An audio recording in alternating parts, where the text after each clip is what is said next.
আমরা গালাগালি খাওয়ারই যোগ্য। শীতকালে এরকম গরম গরম কফি খাওয়ার মজাই আলাদা। কফিটা খুব ভালো বানিয়েছে। গুড ইভিনিং এভরিওয়ান, আমাদের আরও একটি নতুন ব্লগে আমি দেবজিৎ তোমাদেরকে অনেক অনেক স্বাগত জানাই। আজকের 3rd ডিসেম্বর, তো আজকের হচ্ছে আমার বাবা মার অ্যানিভার্সারি। তো বাবা তো নেই, তোমরা সবাই জানো। তো মায়ের মনটা সকাল থেকে খুবই খারাপ, আর আমিও অফিস থেকে ফিরলাম এই সবে মাত্র সুস্মিতার দোকানে। তাই লাভলি আমাকে বুদ্ধি দিল চল কোথাও একটা যাই। তা আমি ভাবলাম ঠিকই আছে ব্যাপারটা।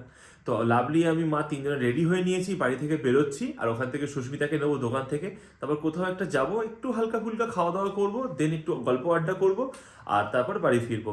আর তোমাদের সঙ্গে শেয়ার করবো না, এটা তো হতে পারে না। তাহলে চলো ব্লগটা এখান থেকেই স্টার্ট করি।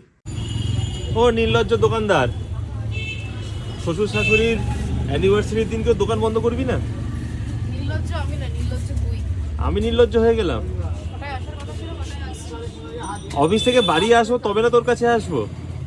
যাই হোক, কথা বলে সময় নষ্ট না করে চল তাড়াতাড়ি বেরোনো যাক। শোন না, সবে সবে তো সাউথ সিটি ঘুরে এসেছি, সাউথ সিটি যাওয়ার কথা বলবি না। তো এখন আমরা কোথায় যাব? আমি এখনো পর্যন্ত আমার ভিউয়ার্সকে কিছু বলিনি যে আমরা কোথায় যাচ্ছি, কারণ বিকজ আমি নিজেই জানি না। আমি কোন সে জানি? তোর কোথায় ইচ্ছা করছে বল। বাড়ি। বেকার কথা বলিস না, বল কোথায় যাবি? যেখানে হোক। যেখানে হোক, চলো গাড়ি নিয়ে যাই, যেখানে ভালো লাগবে দাঁড়িয়ে যাব। এই দেখে দেখে পাটুলি নিয়ে এলো।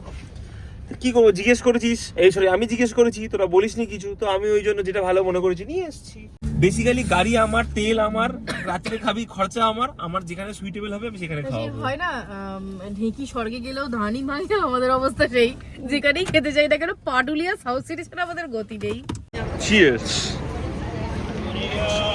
যার অ্যানিভার্সারি সে এসে গরম গরম চায়ে চুমুক দিচ্ছে। এই কফিতে। ও সরি, কফিতে। যাতে উঠে গেছি না, বুঝতে পারিনি ব্যাপারটা, চা থেকে হঠাৎ করে কফিতে। শীতকালে এরকম গরম গরম কফি খাওয়ার মজাই আলাদা। তোকে তো ডাক্তার বারণ করেছে খেতে? আরে প্রায় 7 থেকে 8 দিনও বেশি হবে, 10 দিন। 10 দিন পর কোনো ফ্রাইড আইটেম খাচ্ছি। জীবনে সবসময় লাভ ক্ষতি ঘুরে চলা যায় না। আমাদেরকে লোকে এত গালাগালি দেবে না, মানে বলার মতো না। এদিকে ডায়েট করো বলে এয়ার ফ্রায়ার, আর এদিকে কি গন্ধরাজ চিকেন। আমরা গালাগালি খাওয়ারই যোগ্য। গন্ধরাজ চিকেন শেষ হলো তো আরো কি আনতে ছুটলো দুজনে। এটা হচ্ছে ক্রিসপি চিলি বেবি কর্ন। আমার জন্য কিছু আনিসনি? Chicken popcorn. Chicken popcorn. এই আছে, পোলাও আছে, খাবে? তো আমাদের হলো ভালোবাসো না, একদম বাসি। যদি না বাসো তাহলে বাড়ি চলে চল। তাহলে বাড়ি চলে চল। যাচ্ছি, এবার বাড়ি যাচ্ছি। এখন বাজে অলরেডি 11:30। তা বাড়িতেই তো যাবি, আর বাড়ি ছাড়া কোথায় যাবি? আজকের মতো ভিডিওটা এখানেই শেষ করলাম। যদি ভালো লেগে থাকে তাহলে প্লিজ একটা লাইক করে দিও, সবার সাথে শেয়ারও করো, আর কেমন লাগছে ব্লগগুলো অবশ্যই কমেন্ট করে জানিও। আজকের মতো টাটা, দেখা হবে আবার অন্য কোনো ভিডিওতে। Good night.